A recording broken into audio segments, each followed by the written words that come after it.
Hello everyone and welcome to our webinar today, Agility in an Ever-Changing Market. This webinar is part of our series of events, Building Future Resilience. To give you a few tips to help your business to stay sustainable during the pandemic. Next slide, please. Today, we are delighted to be working with Ude Thakkar, who is a Managing Director at Radoker. So before starting, I would like to share with you just a few tips on actually, what to do during the webinar. First of all, I would like, just to remind you that this webinar is actually being recorded. And then if you could just please switch your mobile phone and laptop notifications to Do Not Disturb. We will be sharing with you the recording of this webinar along with the presentation after the event. Next slide, please. Also, we will be taking your questions after the event. So if you could please use the Q&A feature that is on your toolbar below and submit your question there. Next slide, please. So just before starting, I wanted to share with you, what we do at the Royal Academy of Engineering and at the Enterprise Hub. First of all, the Royal Academy of Engineering is the National Academy for Engineering, and it is harnessing the power of engineering to build a sustainable society and an inclusive economy that works for everyone. In collaboration with our fellows and partners, we are growing talent and developing skills for the future, driving innovation and building global partnerships and influencing policy and engaging the public. Together, we are working to tackle the greatest challenges of our age. And this is also where our Enterprise Hub sits. So the Enterprise Hub will inspire and encourage more people to pursue a career as an entrepreneur through our Enterprise Fellowships program, where we help spin-outs and startups to grow through seed funding, training, and mentoring. Our aim is also to accelerate innovation, and we do this helping established businesses to scale through our SME Leaders program, where we provide them with access to bespoke training as well as network. Finally, we want to make the UK a great place for tech entrepreneurs, help build more resilient ecosystem through policy advice, use of our network, and events like this. Next slide, please. So with no further ado, I would like now to hand it over to Ude Thakkar, who will let us know a little bit more on how agility in our changing market can be managed, and you can keep your business being sustainable during such variable circumstances as we are living today. Over to you, Ude. Thank you, Francesca. Today, I'm going to talk about agility in an ever-changing market. For some of those who have attended previous workshops, you will recall that this was going to be delivered a few weeks ago and we had technical issues. So it's slightly out of sync with the other workshops, but it adds and supports what we've talked about in terms of strategy, and particularly in being agile and nimble in the way we react to what's happening around us. Next slide, please. We are living in a period where basically there's a lot of turbulence, a lot of uncertainty as to what's going on, and constant disruption. Next slide, please. This can lead to a certain degree of despair. But if one actually takes a step back and looks at what's going on around us, we have been, for the last 15 years, living in a period where there is constant and rapid change. Technology has brought about changes to us that we wouldn't even think about a few years ago. It's constantly impinging on us. The very fact that we can actually run a Zoom webinar was unthinkable even 2-3 years ago. A lot of people I know had never even heard of Zoom until we had the lockdown. And these changes have been impacting on us on a regular basis. The economies have been disrupted. The politics of all around the world, let alone the UK, has been quite disruptive and unsettling, and there's a huge amount of uncertainty. The difference has been that COVID-19 happened very suddenly and very unexpectedly, rather than things that creep up on us on a fairly sort of smoother basis spread out over a number of months. But what I'd like you to think about is that COVID-19 may have been something that impinged on you very suddenly, but it is part and parcel of the culture that has grown up in the last few years, where there are all sorts of things that are happening around us that disrupt not only what we do, but how we do things.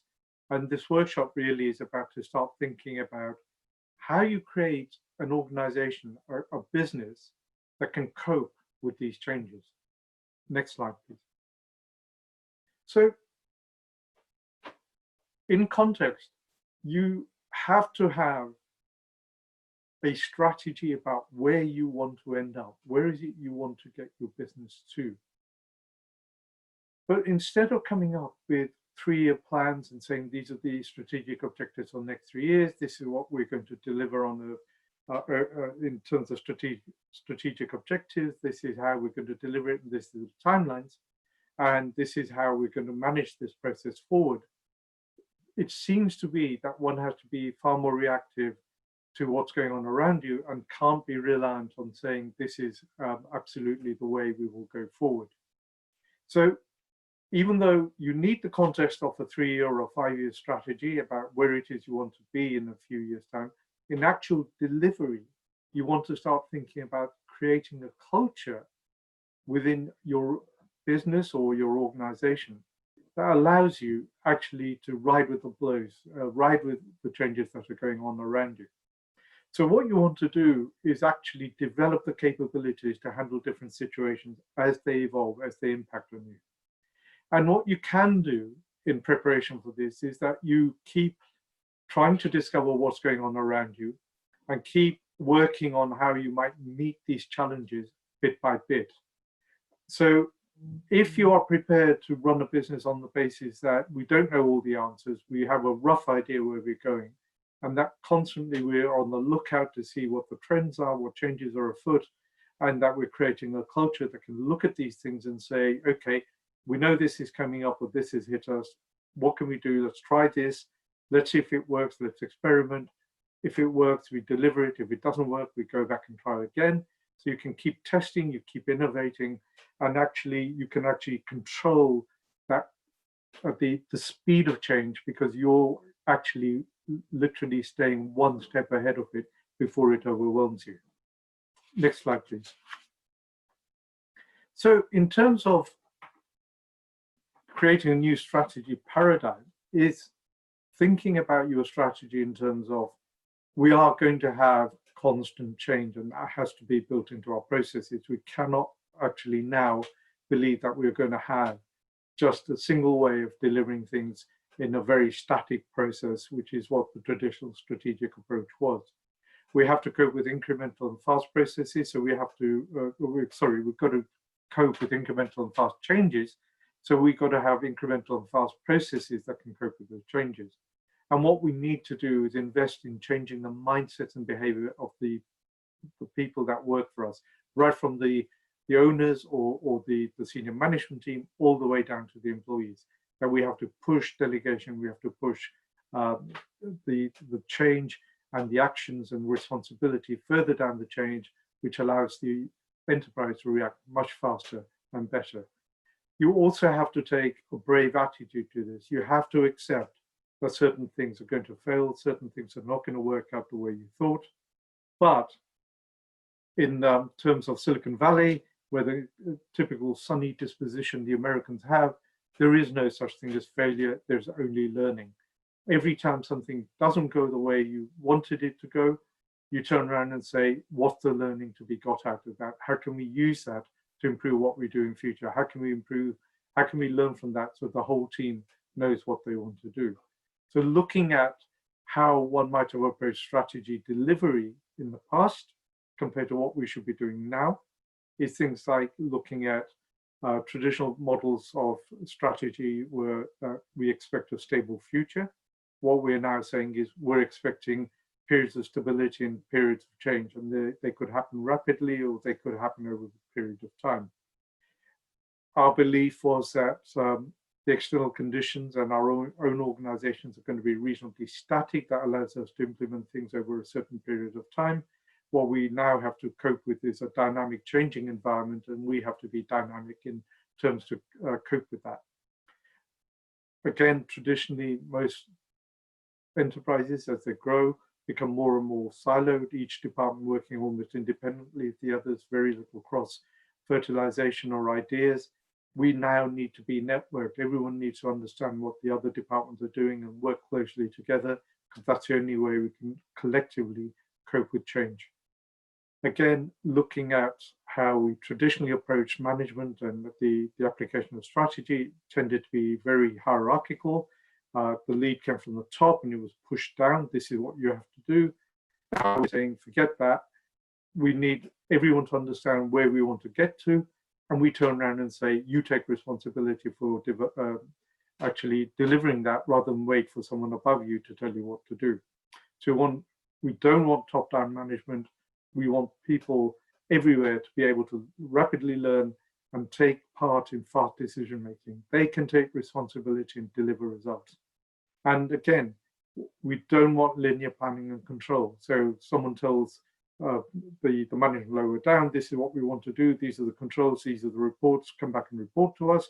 What we want is an organization where decision-making, planning is done on a dispersed basis, each person taking responsibility, working together collaboratively, and then reporting back. There are no hard and fast rules about how this is done. And I would like to use the context, think about it, that the traditional method of delivering strategy was more like a classical concert where you have a whole orchestra, you have the conductor telling you exactly what to do. Each person has some sheet music in front of them that tells them these are the chords they have to play. And collectively, if you do what you're told, we will deliver this piece of music. What we're saying now is forget that method, behave like a jazz band. The jazz band will turn around and say, we've come up with a tune, that's what we're going to play, but there's actually no timing on it. And each person who's in the band can take the lead, they can change what they do, the other people learn from that, react fast, support them, take the lead. At the end of the day, they will have delivered that piece of music, very unstructured, but they'll have got to where they wanted to get to. So that's where you should be, agile and more like a jazz band than less like a classical concert. Next slide, please. I've captured schematic from McKinsey's, who are a global consultancy, and they've very clearly shown here what they think the future organizations should look like, organizations that can actually cope with changes. Again, as we described it in the Agile organization, delivering Agile strategy. So as you can see, that the traditional hierarchy was triangular. You have top down, people at the top, a few managers at the top telling all the people beneath them what they have to do, and having a layer of bureaucracy between them. So you've got the leaders at the top, bureaucracy and management in the middle, and actually the deliverers, the people at the bottom, being told what to do and doing it in silence. What they say now is that we can't afford to go forward in that basis. You can't have that pyramid. You have a flattened structure, groups all interchangeable, networking and talking to each other. And so there are no distinct lines of communication. You communicate together. Leadership is in the center, but it's only saying, okay, this is roughly the direction we want to head in, and we're here to support you and help you when you need it. But actually the changes in the delivery that you do, the interaction you have with customers, any changes that you need to make, you do it yourself, do it in your teams, just make sure each other are informed. And as you do these things, keep us informed so we have an idea which direction we're going to. So we're going from what they describe as an organization as a machine, very hierarchical, very structured, like a robot, to organizations that are living organisms. These things react, they're like cells, they can rapidly cope with change, but the DNA is still there telling them which direction they want to go in. Next slide, please. Just want to give you a couple of examples where the application of this sort of agile behavior has led to massive changes. This is a social enterprise that we worked with many, many years ago. It was a very early example of the application of agile thinking. The term agile hadn't been applied at that stage to anything, and it was, if it was there, it was mainly applied to tech companies, certainly not other types of enterprises. And I just want to illustrate how this organization completely turned around by changing the way it's thinking, its application, and how it invested in its employees so that it became a nimble organization. First of all, this particular unit, which delivered adult services, had been part of a local authority. The local authority was very bureaucratic. People didn't enjoy working in this department. And what it found was that 40% of the staff regularly left. So every year, 40% of the staff changed. They had to spend a lot of money getting in agency staff. The management spent lots of time, almost 80% of their time, in meetings with other departments within the local authority, which were a complete waste of time that did nothing for the delivery of the projects that the unit was supposed to be supplying. People used to take their allocated 20 days sickness on a regular basis. That working for the local authority were allowed 20 days paid sick leave. Every single person took that, even whether they were sick or not. The people they were serving were not very happy with them. The unit was given the opportunity to leave the local authority and set up as an independent supplier. And this is where we were working alongside them. And we said this was time where they could actually implement massive change. They didn't have to behave the bureaucratic way and top down that the local authority had previously pushed on them. You could do things quite differently. And we went through this whole process of empowering and training and trusting people further down the line. So frontline staff were told, you make the changes you think that's appropriate. If your clients are not happy with the service, think about how you could improve it and just implement it, and then tell us what you're doing and why you've done that. And what happened was changes were implemented in a period of days. People come back and talk as teams saying, this didn't work, what about trying this out? They tried, that didn't quite work, let's try something different. On average, within a week, you had changes put in place. Whereas previously, you had this chain of command. If you reported people are not happy, it went up the line. You had to talk about it with other people. You had to talk about the local authority, whether they would actually authorize those changes, and eventually trickled all the way down. And it took on average 3 years to implement change. It could not function properly that way. Now, decisions were taken on literally days. What that resulted in is a huge amount of client satisfaction. People were reporting back saying, we really like what you're doing for us. We really enjoy it. That was reported back to the local authority who was contracting with them, which meant that the local authority were happy enough to renew the contracts. And in fact, they were able to take this satisfaction survey to other local authorities to try and increase the business they were doing outside the geographic area they originated from. The 40% staff turnover reduced to 4%, and most of that was because people either left the area or they retired. Sickness days had gone from everyone taking their 20 allocated days down to, on average, 1 sick day per year. So you can imagine that if you're not having to spend money on agency staff, not having to worry about the fact that 40% of your staff are not there, the fact that most people are going to be at work continuously rather than taking days and days off time, the actual efficiency and efficacy of this organization improved considerably.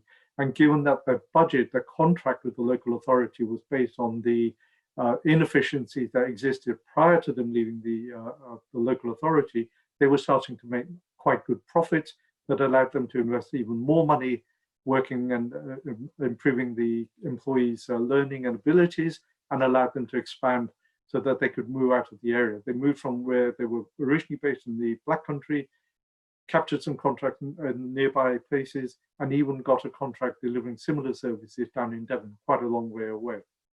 And the management found that instead of spending all their time talking to other departments and the local authority, they could now spend more time supporting and facilitating the frontline staff just making sure that if they asked for changes, they helped implement them. If they needed resources, they were behind that. If they needed management support, they could actually provide that. So this was a complete turnaround, taking what looked like a completely dysfunctional unit into a very highly profitable and actually efficient and effective and nimble organization. And it entered the Times 100 as one of the best companies to work for in the UK. Next slide, please. This was an example I'd used before, and it was before Boohoo got into all the trouble it has about its supply lines. But let's look at the fact that how it operates is the important point. Right from the start, it's been an agile practitioner. Basically, it relies on having very short runs of products, having them locally produced so there are short supply chains so you can get things to the retailers very quickly. They turn around and test the market. If things are selling, they can scale those items. They can go back to the people making them and say, right, we want 10,000 of these, rather than having to buy massive amounts up front and then finding nobody likes them. So they're constantly experimenting. Let's try new things. If it sells, we can scale it up. If it doesn't sell, that's okay. We learn from that. We won't be using that. And so their whole culture has been accept errors. We're not always going to get it right, but because we're only doing short runs, those errors can be corrected very quickly. And if something's doing selling well, we can scale that up rapidly as well. They've also found that their agility, the way of thinking, allowed them to react, particularly for the COVID-19, where they pivoted from making and selling fashion items to leisure items. So that because people were now saying, well, actually, nobody's going out, nobody's meeting socially, I don't need high fashion items. What I want is comfortable clothes I can lounge around at home in. They were able to very quickly fulfill that market. They could turn around and offer leisure products and sell them online. And what the result of all this was there was an actual 25% increase in annualized sales through the lockdown. And what that has also led them to do is to go out and buy brands that were going out of business, brands that were not that nimble, not that agile, were making losses. The brands are still quite well known, but they were not profitable. The Boohoo is buying them out and actually changing the way they operate so that they feed into this agile practitioner model that already exists. Next slide, please. In contrast, I want to talk about Marks and Spencer's, which has, from being one of the most admired retailers probably in the world 30, 40 years ago, it's become an aging giant that just doesn't seem to be able to find its way around improving what it does. And it has operated consistently as if it is a government department, very hierarchical, rigid rules, very difficult to change. And I just wanted to give you an example of one of the areas where, when you talk about this to other tech companies or companies in a similar field, they just can't believe that it takes so long for Marks and Spencer's to react to changes. They launched their original website in 2005 using Amazon to help them. It took 7 years for them to come back and say, actually, the website didn't work, it wasn't very good, it didn't do what they wanted to do. How it took them 7 years to actually realize it wasn't working is what people found very difficult to comprehend. So in 2012, they turned around and said, we're going to develop our own website because the one we have is not good enough. So 2 years later, they had a new website internally developed. And then they found actually that this new website had actually led to an 8% drop in sales. Now, they were saying the original website wasn't very good, it didn't do what it did or should have done. It took them 2 years to come up with a new one, which actually led to a loss of sales. And what customers were reporting was things were hard to find, there were constant crashes, the videos didn't work that well. So they had to close that site down and start again. Now, if you think about it, this was very much the old traditional way of doing things. We will launch a website and then see whether it works, rather than doing something which is, let's test it, let's try a few things out, let's test if it works. If it does work, then we go down that route, rather than taking years to develop something and then find it's completely useless. So 2014, between 2012 and 2014, it took them 2 years to develop it, and then another year before they realized and declared, actually, this doesn't work, our customers are not happy about it, And 2016, they start developing a new one. So it's taking 2-3 years. It's too long. This is not being nimble. This is being very geriatric in its approach. It's very creaky in its approach about doing things. So this is an example of things that have failed and not taking the nimble approach. Next slide, please.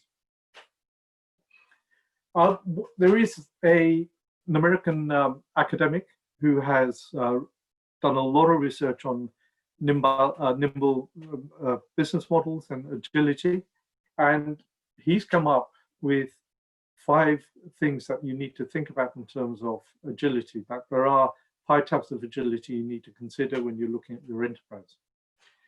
First thing is about being able to change models of analysis, sort of constantly analyzing what's going on in your enterprise. Don't be stuck on one approach to solve problems. You can handle multiple approaches. So your whole strategy and the way you look at what's going on inside your organization, how people are reacting to you outside the organization, and trying out different things all at the same time to see what would work rather than going down just the one route, which is what Marks and Spencer's were doing, as opposed to the boohoo route, which was let's get lots and lots of different products out. Let's go with the ones that work, drop the ones that don't. Look at your operational issues. If something fails, could we find another way of doing the same stuff? So we know the end result is what we want, but the operations that develop that stuff, whether it's a product or service, isn't working. Is there some new way we can go about doing that change, getting the end result we want? Find new ways to actually solve problems and find new products. Make innovation part of the culture within your organization. Make innovation something that everyone has to contribute to. And basically, if you can get people working together, constantly thinking on how they can improve things, what it does is you have an organization that's constantly innovative and is coming up with product development much faster than the market, so it remains competitive and ahead of the market. The other thing also is looking at the agility of communications. Basically, it's also the ability not only to change the way people think and react and talk to each other inside your enterprise, but it's also about going out and talking externally. So you are trying to encourage the market to understand what you're doing, why they should buy from you, to realize that you are a company that is changing rapidly, can meet future challenges, raising your brand, making that brand more positively perceived outside, which means that you attract more customers. And that feeds into also understanding within the organization, look at the success we're having, so that encourages and magnifies the innovation and the learning that goes on inside the organization. And also, he's very keen, and I would second that, is that if you can make your organization values driven, actually making people understand what the long-term impact of what your company does, and that it has a long-term ethical implication beyond the bottom line. It's not just about making profit. It's not just about being selfish about ourselves. That what we're doing has a positive impact on society and the culture around us. Not only does that improve your brand, it also improves the engagement of the employees within the organization, where they feel more positive about contributing that constant change. But also, it opens up your eyes and your thinking to other ways of doing things, which again feeds back into having a nimble organization. Next slide, please. Now, I want again to reflect on this schematic, which we have used a few times before in this series of workshops, which is the traditional way of actually looking at delivering strategy. Starting where you think about what it is you want to do, that's the strategy development, and coming up with a list of things that you feel you need to implement to deliver the strategy. So these are things that we will do. Your constraints are what we will commit. How much have we got in the way of resources that we can commit towards implementing the strategic objectives that we've defined in the green box? So this is where we're decision focused, and it is at this point you have to implement the agile approach, that nimble approach. That what we will do has to include the fact that we want to push down decision making. We want people to operate in a different way. and that this is not something we just talk about. We've got to actually live with that. So it's not talk the talk, it's walk the talk. You have to deliver this, you have to change the culture. It is at this point that you can implement change. On the basis of that, the traditional route of having a plan, having a business plan and saying this is what we're going to do, and then launching it, and then finding that long-term learning loop that actually we got our assumptions wrong. And we need to go back and rethink everything we did because we misunderstood what the market wanted or how difficult it was going to be to do things, is the wrong approach. The correct approach is to turn around and have these short-term learning loops, which is let's try a few things out. Does it work? Doesn't work? Let's tweak it. Let's keep doing it. We can react much faster. So we want to focus the whole culture and the learning and the delivery on short-term learning loops, because we're not going to commit to actions unless we know they work. So we're, again, at the very first slide, I talked about doing things a little at a time, seeing how they work or don't work, and moving forward on that basis, not waiting to, like Marks and Spencer's did, 5 or 7 years to understand things weren't working and then having to say, let's throw out the old website and let's start all over again. That's the wrong way of doing things. Next slide, please. Going back to the academic Prasad I was talking about, he uses this acronym called MAST, which talks about mapping, assessing, strategizing, testing, which is to replicate that cycle we talked about how to create constant change and constant moving forward.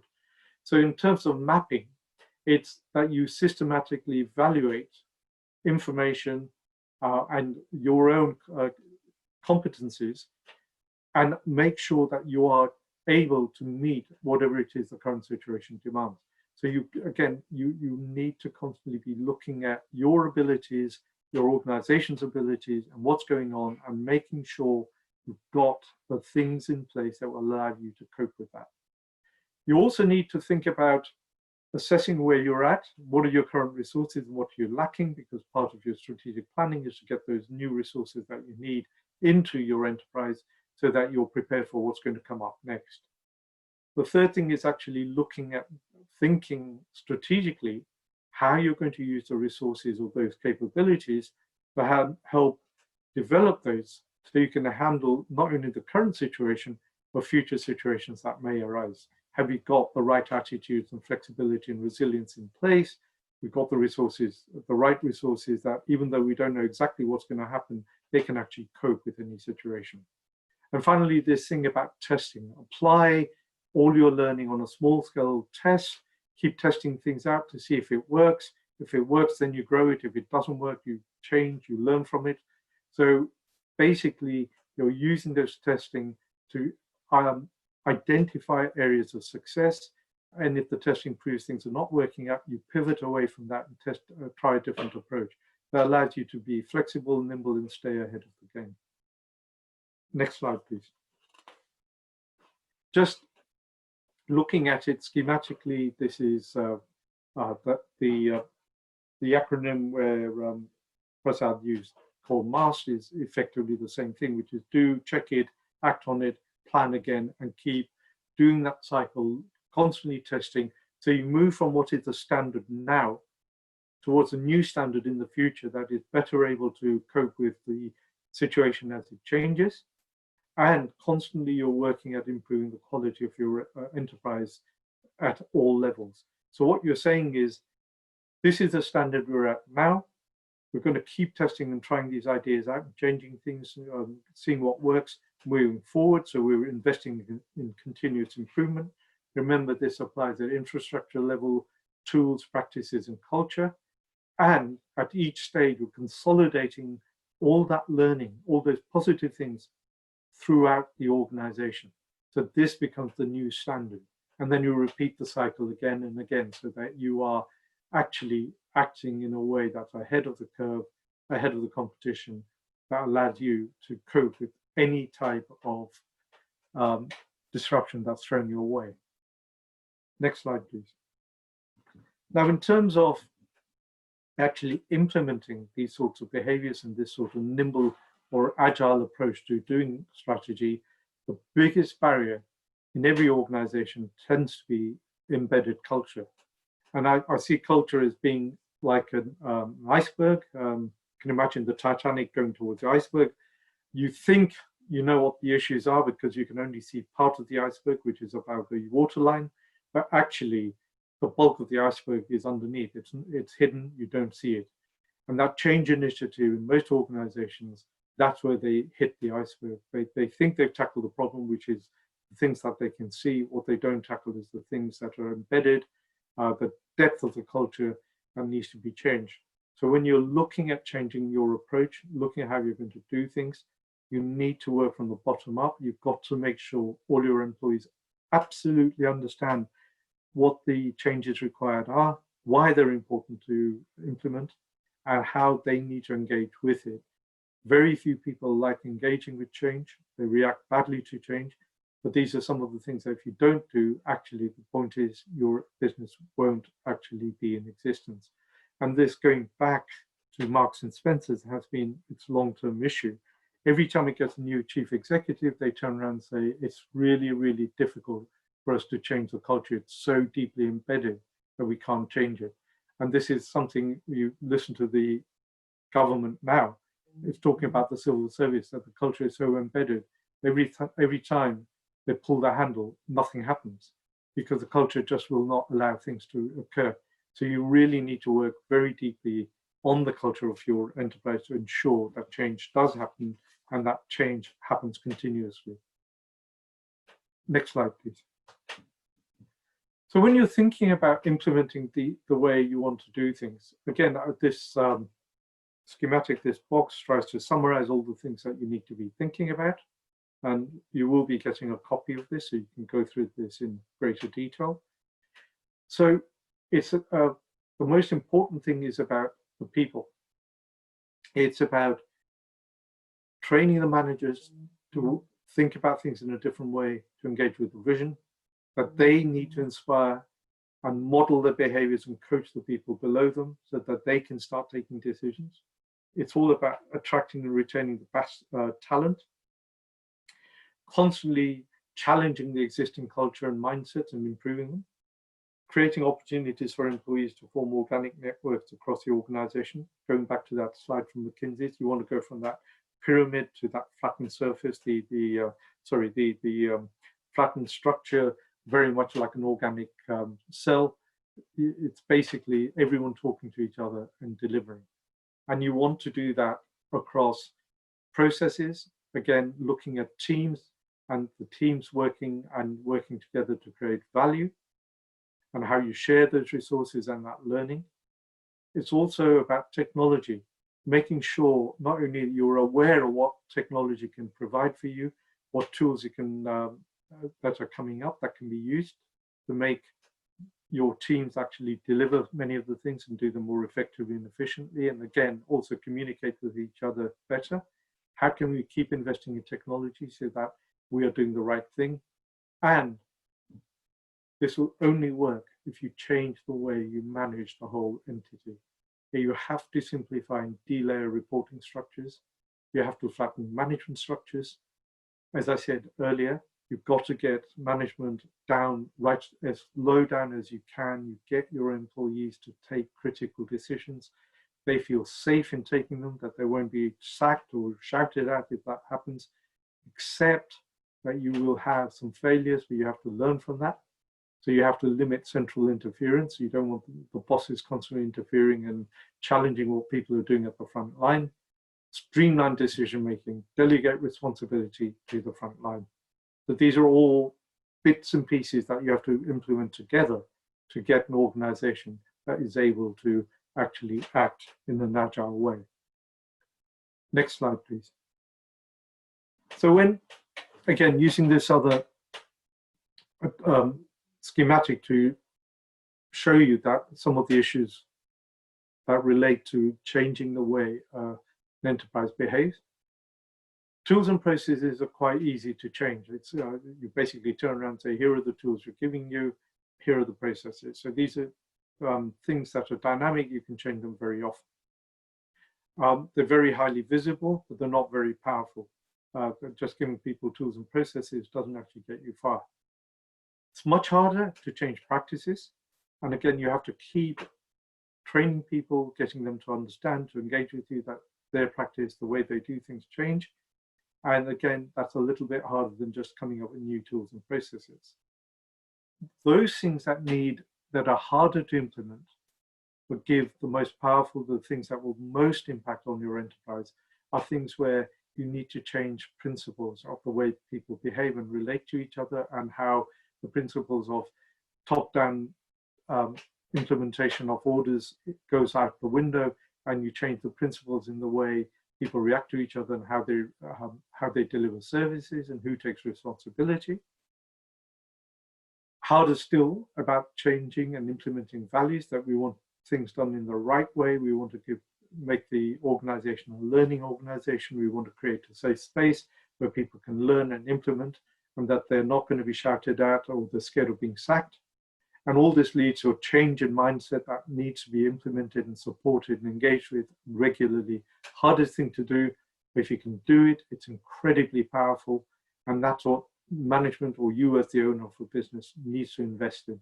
Change the mindset, change the values, change the principles. The other things are much easier to implement. Those are, most organizations fail because they invest in tools and processes and practices because they're easy to do, and fail because they don't invest time and energy and focus on the other things which actually bring about the most powerful change. Next slide, please. Just want to give you a couple of examples of COVID, because this workshop is also about how people have reacted to COVID and how you react to rapid change. This is an example of a company that literally within weeks of the lockdown came up with a new retail offer. Basically, because we were told you'd have to wear face masks when you're traveling, they approached London Transport and said, we'd like to put in vending machines in tube stations and railway stations that will sell masks. Business was launched in April, so literally weeks after the lockdown. At the time this was reported, and this is going back about 5-6 weeks ago, they already had 10 locations. They came up with the idea and a prototype in less than 1 month, and approached London Transport and said, we've got a prototype of the vending machine, this is what it will look like. And basically the business that came up with this was the suit manufacturing business that realized that nobody was going to be buying suits. They had no retail outlet, but they had the machinery, they had the tailors, they had the processes to do something else, and they quickly adapted to coming up with these face masks and finding a way to sell them in a market where face masks was becoming compulsory. So this was reported in the Evening Standard in June. So by June, after having launched in April, they already had 10 locations and they were looking to increase beyond that. Next slide, please. And a final one, again, a hotel quite local to me. Usually commercial travelers stay there. There's no traveling, nobody's traveling from outside of London to stay at this place. So they basically turned around and said, we're offering special rates to key workers and NHS staff who can't go back home because they're shielding themselves from family, and basically fill the place up because it was quite near a public transport hub. So having realized that their traditional customer base weren't going to be coming, they looked at where the need was, came up with a solution, which was, let's advertise the fact that we can cope with key workers and NHS staff, offer them something on a fairly reasonable price, and they fill the hotel up. And again, this happened overnight almost. One day there was nothing there, and the next day the banners had gone up. So again, this is about agility in practice, and these are some of the things I'm hoping you will take away from this workshop. Thank you. Thanks. Francesca, over to you. Yeah, thank you so much, Ude, for a very, very insightful presentation. You know, lots of tips have been shared. And so now it's time to take some questions from the audience. And as anticipated earlier, when opening the webinar, if you can please submit your questions using the Q&A feature on the toolbar. So I would like to ask you a question, Ude. First of all, is Agile strategy compatible with a more traditional approach? It is. Basically, if you think about the traditional approach, as I said, it was very much a case of we come up with a strategy, we come up with what our strategic objectives are, we translate them into a business plan, and we say to people, here's the business plan, you have to follow the business plan. So that actually initiating that strategy is a traditional way of doing things, and that we still want to do. Instead of turning around and saying to someone, here's a business plan, you have to follow that business plan, and you have to report to the management, and this is how things are done. What you're saying now is, having created a strategy and discussed it with all your employees, saying strategically in 3 years' time, we want to grow market share X amount, or we need to increase profitability or capture so many customers. You're basically turning around and saying, we're leaving it down to you how this is actioned. So here are some of the resources, here is some of the thinking, here is some of the things we think might work, but we'll leave it to you. You try it out. If it works, we'll support you to grow it. If it doesn't work, we can go back and think again as to how we can use it. So it is actually turning around and saying, let's use the traditional methodologies, but let's make it more flexible, more nimble, and more adapted to current situations. Great, thank you, Dave. We have another question. So how can one adopt Agile methodology in academic for learning and teaching? Well, if you think about it, it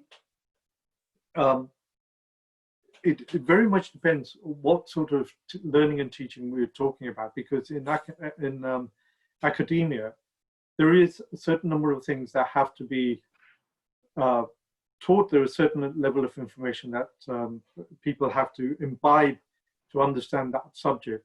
But there is now a greater flexibility in how things are being taught and how people can actually go and apply some of that learning. So if you think about it, historically, at the time I was at university, it was very much a question of saying, here are some textbooks we recommend, here are some papers that you need to read, and you were fairly limited in how you could approach things and try them out and see whether that worked for you. Nowadays, with the web, you can actually access information all around the world, and it's very much the flexibility of saying, at the end of the day, these are the topics we will be looking at. These are the things that we would look to see that you as a student have actually achieved. And it's very much then left to you to go out and explore how you do it. And we're there to facilitate and guide you in understanding that. But how you get to the end point is pretty much, well, up to you.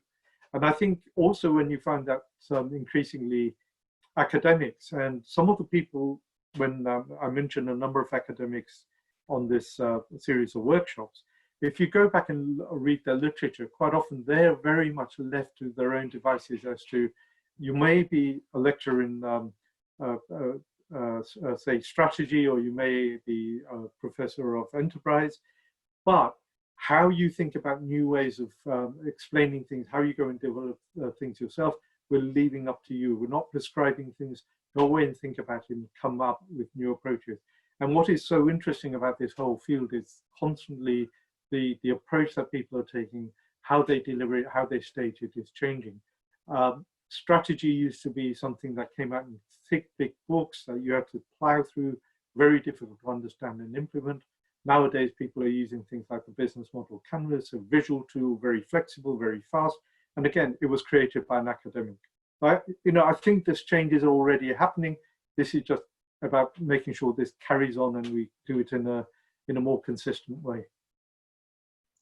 Thank you, Dan. So now we have a very interesting question. So first of all, there is a lot of, compliments for the presentation. So of course, Thank you. Well done. Our guest is saying that, they have recently introduced Agile workshops for specific projects in 2-week sprints so far. They're going well, but they are a small team, total of 8 full-time staff.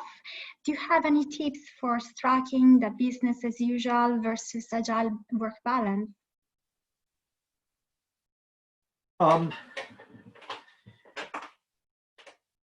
I think the most interesting thing when you've got a small team is actually asking the best thing that in terms of team development and thinking and broadening the approach, is actually asking the team to go into a room or you know, so if you're using Zoom or however you're going to meet, without the bosses being there. If the owners of the business or the bosses are there, people feel constrained about saying things or thinking things differently. And if they feel they're in a safe space, they can talk to each other, they can explore ideas, they can challenge each other, they can come up with new ways of doing things. And then you go back and do the presentation to the bosses saying, look, we've come up with all these ideas and we've done it in a way that's quite different because we're not worried about what you will think about us whilst we've been going through this process. If you think about traditional businesses, we always talk about the water cooler effect, where people go to get a glass of water, they meet other people, they start talking, they exchange ideas. The reason that water cooler thing works is because there are no bosses present. And what we found working with a number of organizations where everyone's using Zoom, we've actually asked bosses and we've asked owners of businesses not to join the Zoom conversations. We've asked them, let the people talk amongst themselves. They'll come up with new ways of doing things and grab some of those ideas because it's come from the people. They're the people who are delivering it at the front line. They understand it better. The moment you start interfering, then everyone goes into group thing. That's what we think this is what the boss wants. So that's what we're going to say. So what I would suggest, my suggestion is go away without the bosses, think about things, come up with challenging ideas. Don't be afraid to come up with really crazy ideas because that's the whole point of this. Then meet with the bosses and say, okay, these are some of the things we've been thinking about. How can we do it given the resources we have and the issues we have about the way we go forward? Okay, thank you so much. So we have another question. One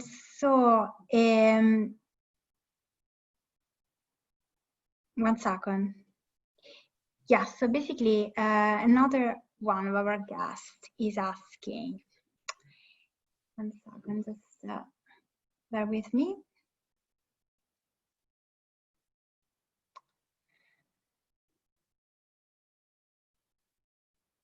So it's a guest from Nigeria. So he's saying that COVID-19 shut down Nigerian education system completely. Our guest has an idea to create a homeschool system starting with basic education. But at the moment, it says that there is no legislation supporting this in Nigeria. A quick study that he did identified similar legislation challenge globally. How do you think this can be done without supporting legislation? Is that I'm not really sure why. Again, I don't I'm not aware of the law, the legal system in Nigeria. So if in the UK you wanted to set up an online learning system, there is nothing to stop you doing that. It's very much left to market forces. That if you can find parents who are happy for their children to engage with the content, the problem to me is going to be, will people pay for this because there is so much free content out there? And are the children or whoever it is you're aiming at be disciplined enough to engage with this so that they get something out of it? Now, whether this falls foul of legislation where certain types of education can only be provided by licensed entities that the government has licensed, I don't know how that would work in Nigeria, but certainly in the UK, there is nothing stopping someone setting up an electronic way, a virtual way of delivering educational services. I'm sorry, basically what I'm saying is I can't answer the question because I don't know what the legislation in Nigeria is. I can talk about in the UK context. Thank you there. So we have another question. So what role is neurodiversity playing in the Agile space? Sorry, what role has diversity? Is neurodiversity. Right, well, that's a very interesting question because basically setting up an enterprise is all about meeting an unmet need amongst your client base. You know, who are your customers, who are your clients? Your customers and clients are not just one type of person. They're different types of people. They come from all sorts of ages, they're different sexes, they come from different nationalities and ethnic groups. If you're going to meet the needs of of this potential customer group, you also have to have an understanding of how you can deliver those goods in a way that they actually engage with those goods or services. And it's very difficult to do it in a way if you're not part of that group. So having that diversity in your organization actually allows you to think differently, because people will challenge traditional ideas. This is not the way things are accepted in that community. You need to approach it a different way. So in a sense, this is about you reflecting your market and making sure what you are doing actually is compatible with the market that you're trying to address. And if you're not going to do it, you're going to go down you're going to go into a very niche position, which is not going to allow you to be competitive in the long term. There was a report out recently, I think in the last 2-3 days, which showed that big businesses, and these will be businesses that are probably quoted on the stock exchange, businesses where they have more than 30% female members of the on the board have outperformed businesses where there are all male boards. So what they're saying is actually just look at what's happening when companies actually open up their boardrooms to females and allow females to join the boards. It actually leads to greater profitability. Now, that's only females. We need to then start thinking about other people. You know, how can we open up management? How can we open up employment opportunities so you've got diversity? And remember, also that nimble approach and agility is all about diversity. It's not groupthink. It's not traditional ways of thinking. You want people there who will challenge how things were done in the past, coming up with ways that they can do it in the future. So I think diversity is very, very important and should be part and parcel of having a nimble approach or an agile approach to strategy. Yes, could you comment as well on neurodiversity? Sorry? On neurodiversity. So basically, you know, when how basically agile can play in a team where, you know, we have other than, you know, also, you know, people coming from different backgrounds, but also, you know, people coming with basically people who have different set of thinking. So neurodiversity. Yes, sorry, neurodiversity. Well, that's important because, again, one of the common mistakes a lot of enterprises make is that they tend to recruit people who are like them or think like them. So when you're interviewing people, you relate to someone who thinks very much like you. And what you end up is you have employees all think like you, have a similar background to you, and that leads to sort of railroad thinking. You only go down one set of tracks. This is quite a difficult thing to break out of because people don't like to be challenged. But the whole point of having neurodiversity, the term you used, is very important because, again, you want people to challenge you. Just because you think that way, it may not be the right way. You want someone who's thinking a different way. And then it's about compromising and understanding how these work together to come up with the right approach. Lovely, thank you so much for the very last question.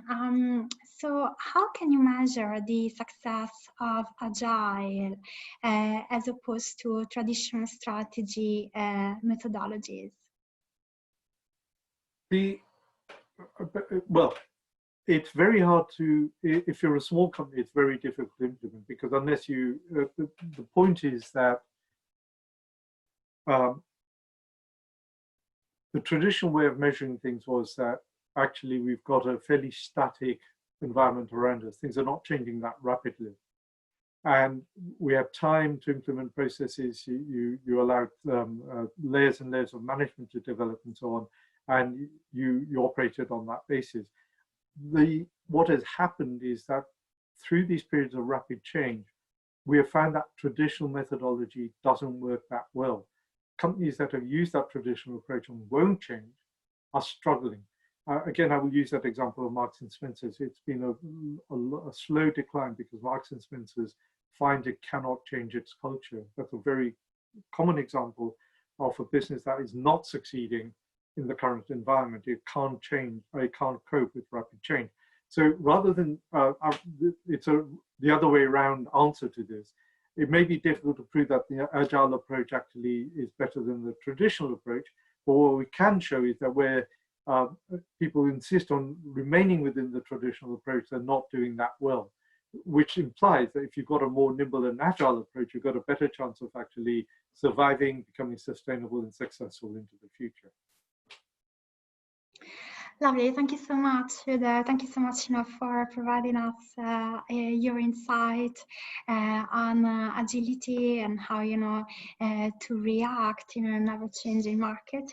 And thank you so much to all of our guests, who have attended our webinar today, and also this series of webinar, and for providing so very interesting questions. So if you could just, jump to the next slide, please. So I just wanted to remind you, yes, this is our last webinar of this series, but the Real Academy of Engineering has a lot of interesting events taking place. So please do check our website, and you can have a look at our offer. I'm sure you will find some more events that will match your interest. On the next slide, please. So thank you so much. Thank you so much to Dr. Carr and Robert Foster from Redulker, for being with us and helping us, to deliver at such a high level these webinars. It's been a pleasure collaborating with you. And thank you so much to all the entrepreneurs and scholars, academics who have been actually attending our event. We hope that you have enjoyed it, and of course a big thank you goes as well to our events team who have made this possible. So thank you so much, and yes, I will look forward to see you soon to one of our next events. Bye. Bye. Thanks, Francesca. Bye. Bye, everyone. Bye bye.